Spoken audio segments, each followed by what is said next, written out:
Good morning. We have a dolphin that's been washed ashore here.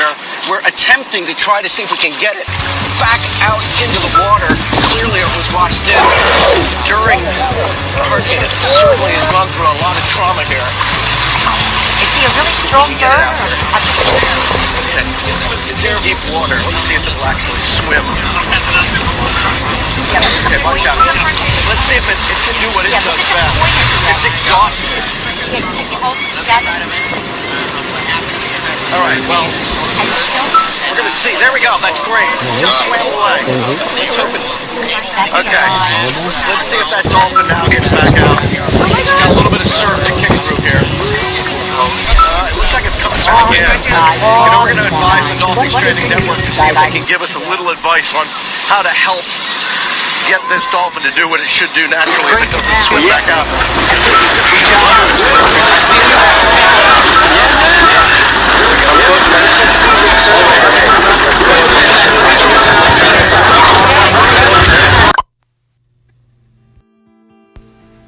Social media fame is like pouring a can of lighter fluid on a campfire.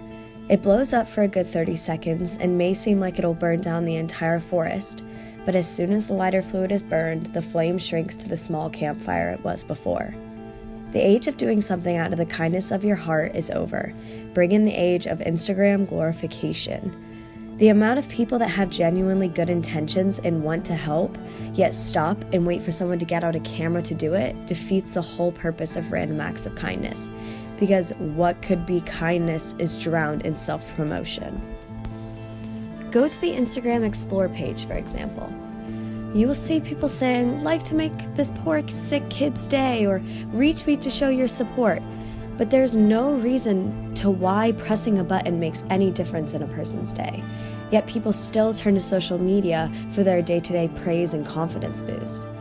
Searching for this validation can create dangerous situations, and specifically to the environment, fatal misjudgments.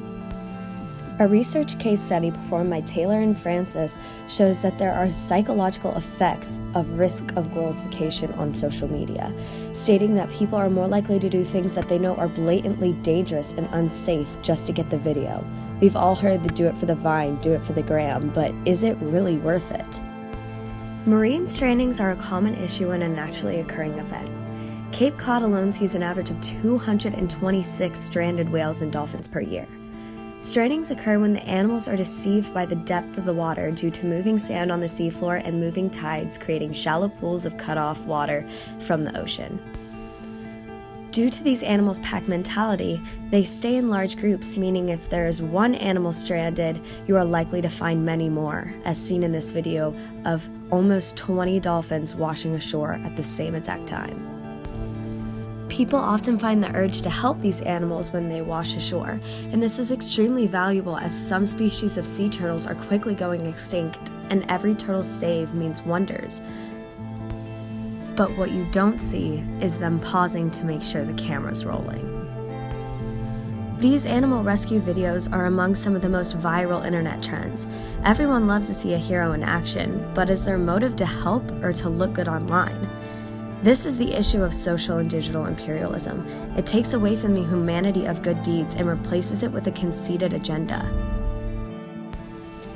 This epidemic of narcissism and self-promotion is being spread through every one of the 321 million open Twitter accounts, all going to prove to your friends and family that you don't live under some rock, which is a complete stereotype created by social media itself. I asked some of my friends active on social media what they thought of this issue. It doesn't really make sense to me because what is that going to do? It doesn't do anything. They're just trying to get their likes up on Instagram or retweets on Twitter. I think of them more as spreading awareness and encouraging others to join in and do the same for their community rather than it being for likes and attention. I'm somewhere in the middle about it because I think that the best deeds that you do are the ones that go unnoticed. So if you want to do a really, really good thing, most people don't try to put that places for recognition because it's a special thing. However, I think that like a lot of people want to show off like their, I guess, good service or community stuff that they do, And so therefore they're just looking for like community recognition instead of just doing it because they want to. If they were actually doing it out of the goodness of their heart, they wouldn't need the attention from other people, or they wouldn't need to make it known that they did these good acts. I then went to talk to our AP Environmental Science teacher, Kara Norris, to see what she thought of the AP with We community service project given in her class, and to see how she viewed the students' investments in bettering the community. The cleanup project, we had a couple people do it where they cleaned up our school parking lot, Right. and then a couple cleaned up the woods and areas behind the school. Right. And what's kind of your take on the reason they chose that and their actual motivation to do those things? I think that the reason they chose, I would like to think it was because they really wanted to take pride in, you know, in the school and in their community. And I think that a lot of people, when you say, would you like to have a clean area, they're going to say yes, Yeah. but they're so busy doing so many other things and activities that it's difficult for them to do. So therefore, you have to add an extrinsic motivation to that, which would have been, in that case, potentially earning some AP acknowledgement A good on grade. their scholarship, plus the final exam grade. That was their final exam grade. So if I took that away, I mean, I don't see anybody out there doing it now, right? For some, social media is a public representation of your life to everyone online, which may seem like you need to perform your best or make yourself look more interesting. However, when you see the triviality of retweets and constant urges to like and subscribe, you find the true effects of digital and social imperialism. Taking your passions beyond the screen is what matters. Characterize yourself as someone who is genuine in your endeavors, and that will mean far more than being featured on the Instagram Explore page. The scenes of a marine biologist. If you know of anybody who wants to become a marine biologist who has any questions, please share this video with them.